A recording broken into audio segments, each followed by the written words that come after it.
is fine, and once again welcome back to our channel, The Knowledge Intuition. Alright dears, today our topic is the last literary genre, and that is non-fiction. अब पिछले videos में मैंने आप लोगों को बताया था कि we have three literary genres. हमारे साथ तीन literary genres हैं, poetry and drama.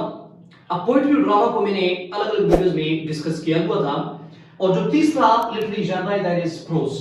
प्रोज को फिर मैंने पिछले वीडियो में दो कैटेगरीज में डिवाइड किया हुआ था कि इसका एक कैटेगरी फिक्शन है, दूसरा नॉन फिक्शन है.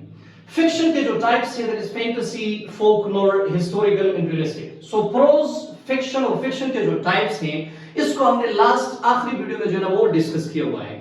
और आज का हमारा जो टॉपिक है that is non fiction. Non fiction के जो टाइप्स है biography, autobiography, narrative and periodicals. So let's study these types. इस टाइप्स को पढ़ते हैं हम. So the last literary genre that is non-fiction, आखिरी जो genre है that is non-fiction, इसकी definition क्या है? कि non-fiction is a prose writing that refers to stories that are based on events that actually happened in reality. The characters are real people too. Non-fiction का मतलब ये है कि वो चीजें, stories, events या characters जो reality पर base करते हो, यानी जो fact हो, उन पर जो literature लिखा जाता है, इस किस्म की writing को हम जो है ना वो नॉन फिक्शन कहते हैं. ऑलराइट, अब नॉन फिक्शन और फिक्शन के दरमियान जो डिफरेंस है वो क्या है? यानी नाम से जाहिर है, इस वर्ड से जाहिर है, फिक्शन मीन इमेजिनरी, जिसकी जो स्टोरीज होती हैं, जब कैरेक्टर्स होते हैं वो इमेजिनरी होते हैं.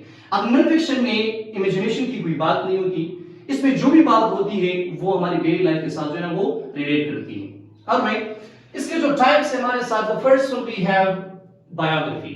बायोग्राफी, अब बायोग्राफी किसे कहते हैं? नाम से ही जाहिर है, आप लोग शायद सुना भी होगा कि biography, bio mean life, graphy mean लिखा है. So biography mean that the story of life, यानी जिंदगी की कहानी. अब किसकी जिंदगी की कहानी? यानी जब एक राइटर किसी दूसरे बंदे की जिंदगी के बारे में लिखता है, उसकी जिंदगी की जो स्टोरी होती है, जो उसके अंदर इवेंट्स होते हैं, या उसके जो अचीवमेंट्स, उसकी एजुकेशन होती है, ये सारी चीजें डिस्कस करना, इसको हम जो है ना बायोग्राफी कहते हैं. पर इसकी मैंने आपको बताया कि जब राइटर किसी दूसरे के बारे में लिखता है, इसको बायोग्राफी कहते हैं. ऑलराइट, इसकी जो एग्जांपल है वो है the life of Samuel Johnson by James Boswell. यानी जेम्स बॉसवेल ने सैमुअल जॉनसन की लाइफ के बारे में लिखाई की हुई है. ऑलराइट, सेकंड जो टाइप है दैट इज ऑटोबायोग्राफी. अब ऑटोबायोग्राफी का मतलब क्या है? ऑटो का मतलब है यानी खुद के बारे में, biography mean that story of life, यानी जब एक राइटर खुद की जिंदगी के बारे में लिखता है, उसकी खुद की जिंदगी के जो अप्स एंड डाउन्स होते हैं, जो अचीवमेंट्स होते हैं, जो एजुकेशन होती है, उसके बारे में जब लिखता है दैट इज कॉल्ड ऑटोबायोग्राफी. उसको हम ऑटोबायोग्राफी कहते हैं. इसका जो एग्जांपल है that is long walk to freedom by Nelson Mandela. यानी नेल्सन मंडेला ने अपनी जिंदगी की जो इवेंट्स है उसमें डिस्कस की हुई है, तो ये उसने खुद की जिंदगी के बारे में लिखा हुआ है. Alright, third number we have narrative. यानी इस तरह का राइटिंग स्टाइल होता है जिसमें राइटर जो होते हैं वो लिटरेरी टेक्निक्स का यूज करते हैं और वो फैक्ट के बेस पर लिखाई करता है. तो इसमें हमारे साथ सफरनामे आते हैं या कोई भी ट्रू इवेंट्स या स्टोरीज जो हकीकत पर मबनी हो, जो नरेट करते हैं, उसको हम जो है ना नरेटिव कहते हैं. इसका जो एग्जांपल है दैट इज ट्रैवल राइटिंग्स, यानी जो सफरनामे होते हैं उसके बारे में लिखने को हम जो है वो नरेटिव कहते हैं. The last type that is periodical. आखिरी जो टाइप है वो हमारे साथ वो periodicals है. So ये इस तरह की पब्लिकेशन होती है जिसमें राइटर जो है ना वो रेगुलर बेस पर ये पब्लिश रिलीज करते हैं.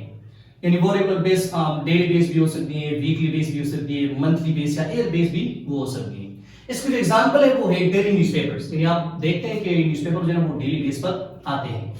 मैगजीन्स मंथली बेस पर भी आ सकते हैं या वीकली बेस पर भी आ सकते हैं, एंड जर्नल्स. सो ये एग्जांपल्स हैं. Alright, so it was all about non fiction, और ये आखिरी लिटरेरी जनरा था. आपके लिटरेरी जनर्स खत्म हो गए. So if you people have any problem in the last literary genres, आखिरी जो लिटरेरी जनर्स हमने डिस्कस की थी पिछले वीडियोस में, अगर आपको कोई मसला हो, so you can visit our channel and keep on watching. Thank you.